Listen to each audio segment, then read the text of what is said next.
yesterday. We actually went to see The Post separately. Not together. So we kind of got together today and talked about what we thought of it. Yes. So Jack, I'm trying. What'd you think? Trying to Sorry, get that light. Jackie's 6 feet tall and I'm 5'7", so I have to remember to not hold it like this. Yeah. Okay. So I thought that it was good. It's definitely not my favorite movie I've seen this year. It's a little hard to follow, I think, for people my generation and her generation, especially because like we didn't live through Nixon and stuff. Like, that was all way before we were born. And, like, the only thing they teach you about Nixon is Watergate. And so some of the parts in the Vietnam War, sometimes I was just like, I don't know what's going on. So it was educational because you did learn a lot of interesting stuff about how they like tried to cover it up, but like I would say I got the basics of the story, but like 80% of it, to where 20% I was like, I don't really know what that was about. You know, like, what did you think?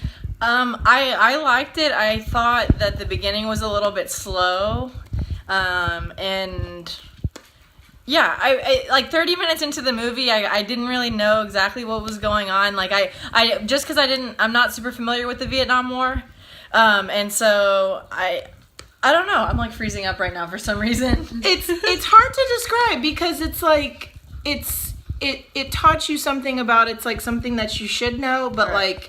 It was a little slow starting, but then it does pick up, and you do start to kind of understand what's going on with between the New York Times and the Washington Post. And the acting in it was great. Of course, it was Tom Hanks and Meryl Streep, so they both did amazing. Queen Meryl, King Tom. I mean, you can't get really any better than them, and they were really good. And It's educational for sure. It was educational. You will learn something a little bit about that time period and stuff. And it was also a little bit like hashtag feminism because Meryl Streep's character was like killing it. She was boss lady. And she was totally nervous and excitable and stuff as a woman, but she was also like, let's get down to business. So it was like a really good portrayal. It wasn't just like she was a boss who was a bitch. You know, like sometimes they're portrayed that way. Like she was she was a mother, she was a wife, she was all these things, but she was also the boss. And it was at a time where women, you know, were up and coming, like equality. Like she was kind of disrespected in certain parts of the movie simply because she was a woman who was in charge. And she handled it so well. And it was cool how they showed like young girls and they sort of showed their reaction to her, which was cool in the movie. So it was definitely like hashtag feminism, I think a little bit. But yeah, the movie is interesting. And like everybody's in it. We were saying that, like, okay, it has the dude from Better Call Saul, it has the dude from The Americans, it has a guy from The Office, it has a guy from Friday Night Lights, it has Sarah Paulson from American Horror Story, it has Alison Brie from Mad Men, like everyone. I was like, there's so many people in this movie that I recognized. It was kind of weird, but my arm's starting to hurt.